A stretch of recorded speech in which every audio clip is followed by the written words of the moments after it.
তুই শোন ভাইরে দে।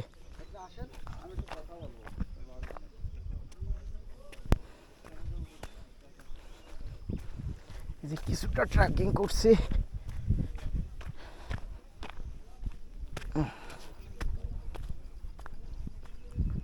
যে কেওক্রাডংয়ের মাঝামাঝি একটা পর্যায়ে আসছি। দেখতে পাচ্ছেন এখানে কেওক্রাডং 0 কিলোমিটার।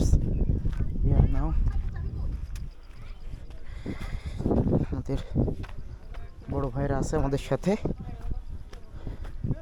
অনেক কষ্ট, পাহাড়ে ট্রেকিং করা অনেক কষ্ট। এই যে আমাদের দাদারা ছবি তুলছে, আমরা পাহাড়ের একটা দেখুন ডান পাশের ভিউটা কত সুন্দর।